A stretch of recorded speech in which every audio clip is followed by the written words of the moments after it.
A well-regulated militia being necessary to the security of a free state. The right of the people to keep and bear arms shall not be infringed. Welcome to another edition of Bearing Arms, Cam and Company. My name is Cam Edwards. I'm glad you're with me today. Looking forward to spending some time with you. We are going to be talking a little bit about what happened in Louisville on Monday, but more broadly, we're going to be talking about gun-free zones. The fact that they're not gun-free.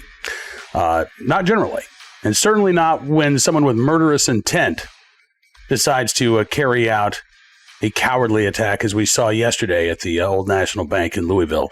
Before we get to today's topic, however, I want to share with you a wonderful company and a new sponsor for our program located in the center of the military universe, Fort Bragg, North Carolina.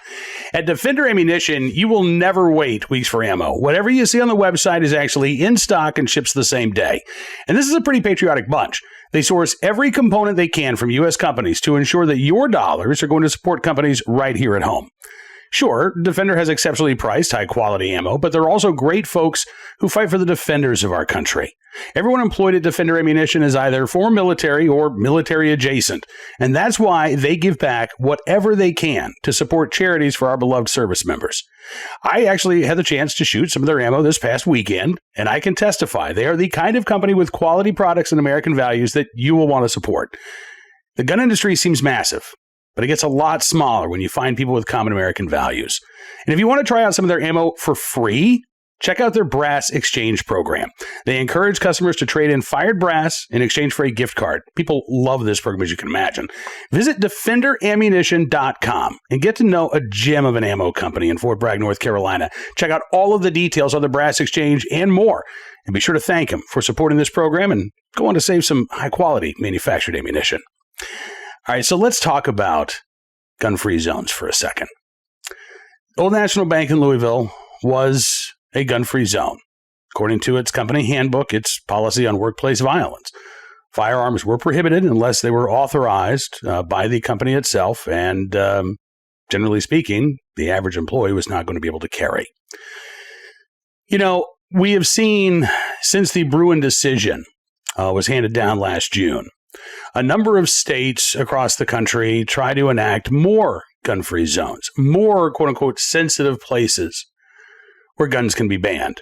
Maryland lawmakers on Monday night passing SB 1 and House Bill 824, restricting the right to carry in a number of ways, including by making a number of previously locations, previously allowed locations, now off limits to lawful carrying. The idea behind this, right, if you're an anti-gun activist, is, well, the fewer people carrying guns, the better off we all will be. Not so much.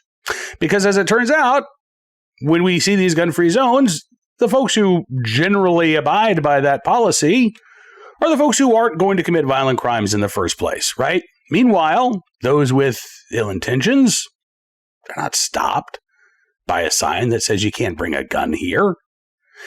This is playing out, as I said, in a number of states. But one interesting bill that we're keeping an eye on is out in Missouri.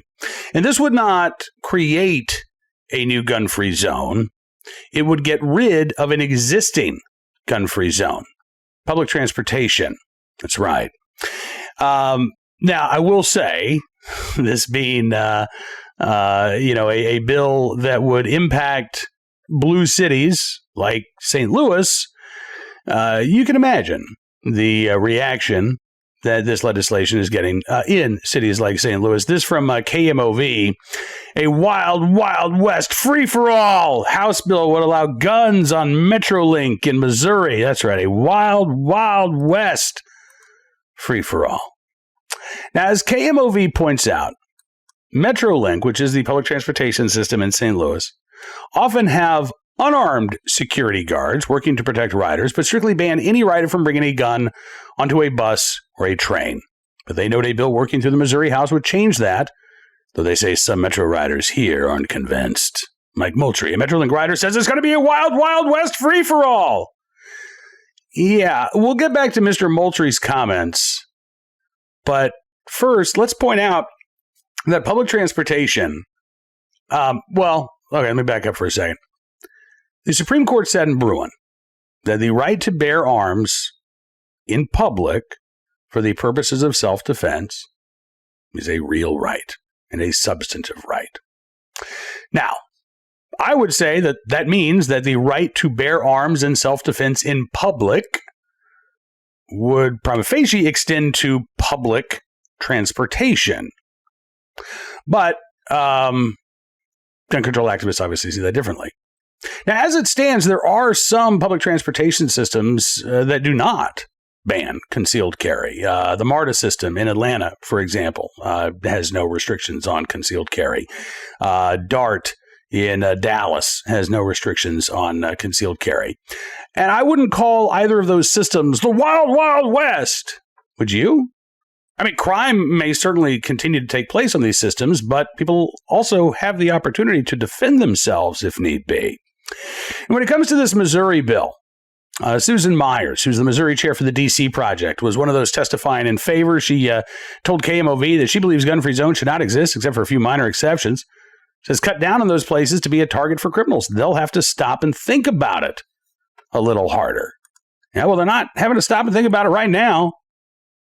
Going back to the comments by Mike Moultrie, that Metrolink rider who's afraid that passage of this legislation would turn Metrolink into the Wild, Wild West.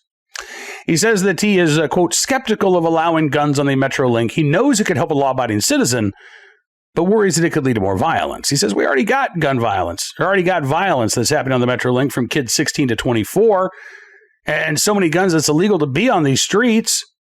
That's right. Moultrie admits Metrolink isn't all that safe right now. You have people who are illegally carrying firearms on Metrolink, despite the policy that says you can't bring a gun onto the bus or the train. These people are doing it. A lot of them not even old enough to lawfully purchase a firearm, and yet they are still illegally carrying it. So the bill from Representative Adam Schittling would allow those with concealed carry permits. And again, Missouri is a constitutional carry state, so you would still have to possess a concealed carry permit to bring a gun onto Metrolink. And as KMOV pointed out last year, there was a man who was shot and killed on a Metrolink train outside of Forest Park, Manu Barge. In a hearing last month, KMOV says, Schittling says that people are already bringing guns on transit. Those people are typically bona fide criminals. He says it's about protecting the right of you as a passenger to be able to defend yourself should you find yourself in that situation. I got to say, I don't disagree with that at all. In fact, KMAV reported that there were some 600 incidents on Metrolink last year.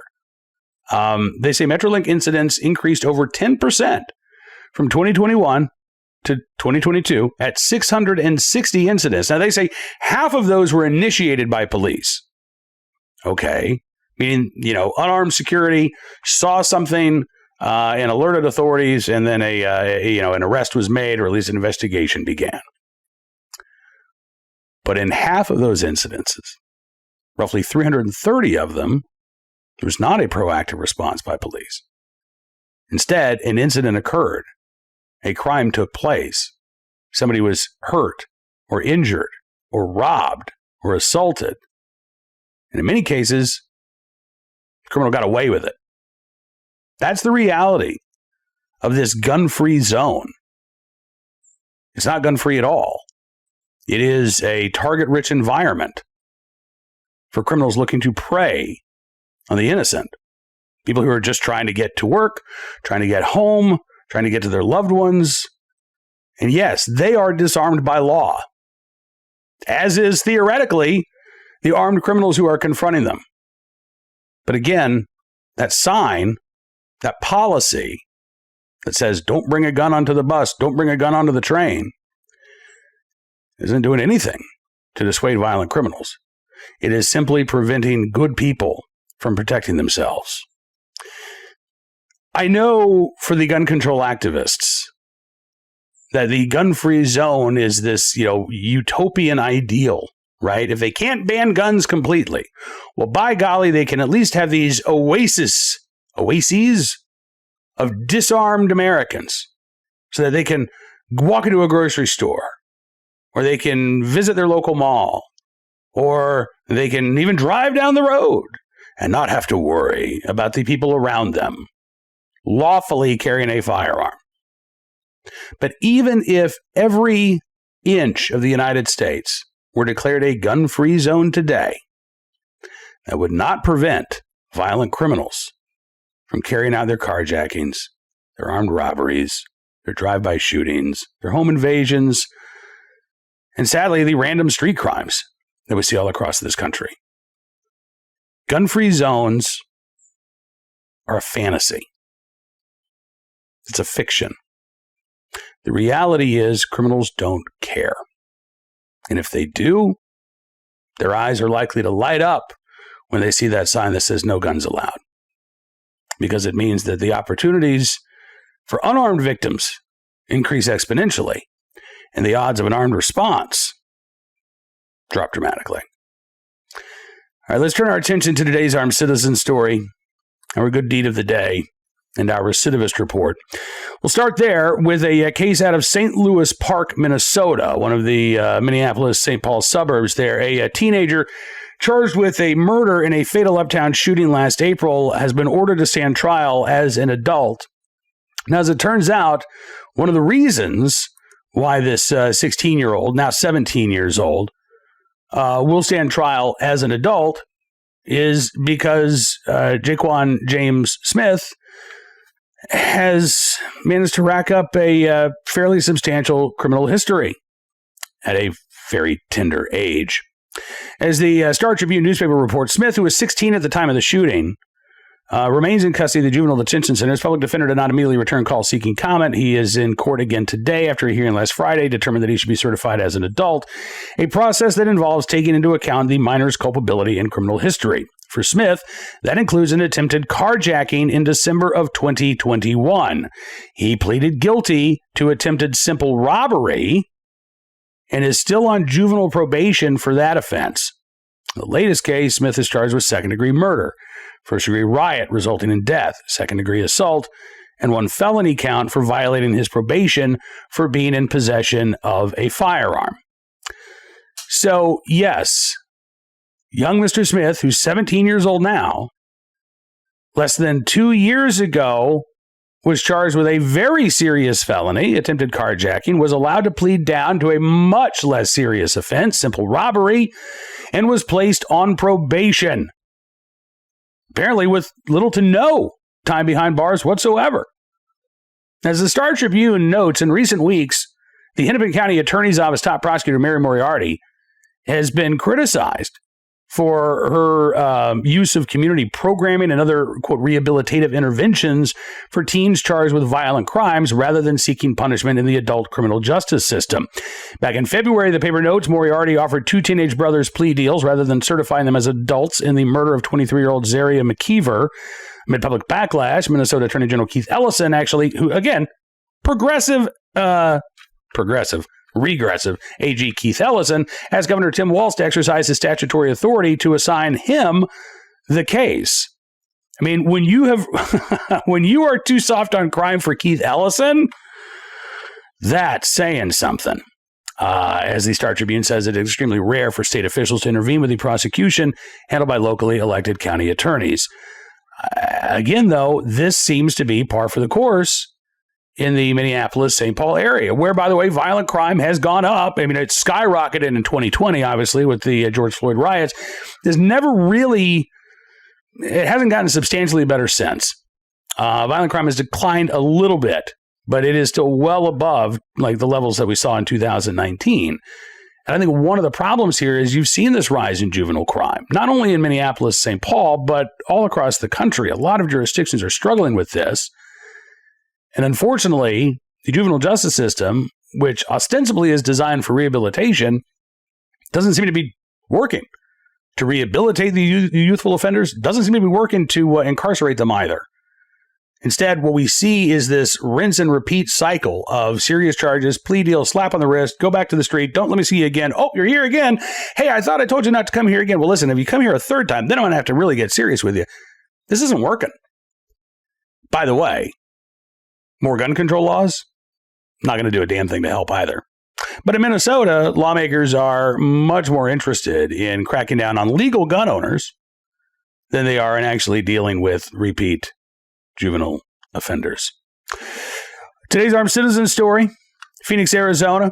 Don't have a lot of information about this one. Hoping to get some more details, but a Phoenix home invasion suspect was shot and killed by a homeowner over the weekend, according to police.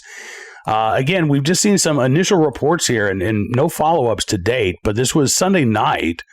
Officers responded to a home near 7th and Portland Streets. It was originally called in as a residential burglary around 6:30 on April the 9th, but when they arrived, they found a man who had been shot. That suspect passed away at the scene. Police say the homeowner stayed at the scene to speak with detectives. No other information has been released, but at this point it does appear like this was a case of self-defense, a guy who was not supposed to be in that home trying to get in, and the homeowner who had every right to be inside defended himself and his property from the would-be home invader. But as I said, we will keep our eyes open for any more details and bring them to you as they become available. Finally today, our good deed of the day, in the right place, at the right time, willing and able to do the right thing. A mother and daughter who helped to save a Florida man from drowning the other day. This was in Winter Haven, Florida. And the Winter Haven police say a 33-year-old man is alive today, thanks to the quick actions of that mother and daughter pair. Happened around 4 o'clock Friday afternoon at the Carlton Arms apartment complex in the swimming pool there. Police say that Crystal Horrocks and her daughter Kathleen were enjoying a swim when Kathleen noticed there was a guy who looked like he was kind of struggling in the deep end of the pool. And then he stopped struggling and he sank down to the bottom. That is when Kathleen, 9 years old, called out to her mom. Crystal then jumped in the water, dove underneath, brought the man to the surface, lifted him out of the pool. Other neighbors had seen what was going on at this point. They were able to help get him out of the pool. Crystal then performed 2 rounds of CPR on the man before he coughed up water and started to breathe on his own. But by the time first responders got there, he was actually sitting up and breathing without any assistance, taken to a local hospital as a precaution, but was released a short time later with no issues. Winter Haven Public Safety Director Charlie Bird said the swift actions, first by this very alert young lady, followed by the quick response of her mother, saved this man's life.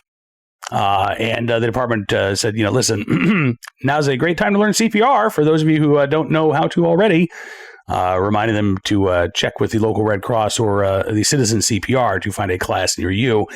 That's good advice for everybody, by the way, not just for those of us who have been in a situation like Crystal Horrock where you've needed to come to the aid of somebody, but you never know when that information is going to come in handy. But in the right place, at the right time, willing and ready to do the right thing, Kathleen Horrock and her mom, Crystal, we thank you for your very good deed. All right, that is about all the time we've got for you on this edition of Bearing Arms Cam & Company, but I will encourage you to check out bearingarms.com throughout the day. We've got a lot of stuff going on all around the country, obviously. We are continuing to follow the aftermath of Monday's shootings in Louisville. Joe Biden, once again, calling for a gun ban. Democrats intent on trying to ban our way to safety, even though, again, we know that that's the wrong road to take. But we'll be talking about that at bearingarms.com, as well as the legislative updates. The Louisiana session just got underway on Monday, and constitutional carry looks like it could be one of the top priorities for Louisiana lawmakers this year. They now have a supermajority, Republicans do, in both chambers of the legislature, and that should be good news for constitutional carry legislation. And we're also keeping our eyes on what's going on in Illinois. Tomorrow, there is a big court hearing in East St. Louis Federal Courthouse where multiple challenges to Illinois' ban on so-called assault weapons and large capacity magazines will be heard. We've got the sort of dual track going on here where you've got federal court cases, you've got county court cases. The Illinois State Supreme Court has agreed to hear those county level cases next month. But a temporary restraining order and preliminary injunction has been granted against several thousand Illinois residents who have filed suit at the county level. Now we're hoping that a federal judge, Stephen McGlynn, will do the same statewide and halt enforcement of the state's ban on modern sporting rifles. as well as quote-unquote large capacity magazines, the most commonly owned magazines in the state of Illinois. So again, that hearing is coming up tomorrow, oral arguments, but we'll be giving you a preview at Bearing Arms as well. If you like what you see in terms of our coverage, I would always encourage you to sign up as a VIP member. All you have to do, go to bearingarms.com/subscribe. Use the promo code GUNRIGHTS, and you can get a significant savings on your VIP membership. As our way of saying thanks for showing your support, we're going to give you exclusive content, news stories, and analysis you won't find anywhere else, because your support does make a difference, and it really does matter. So thank you again. Enjoy the rest of your Tuesday. Looking forward to being back with you again tomorrow. Until then, be well, be safe, and be free.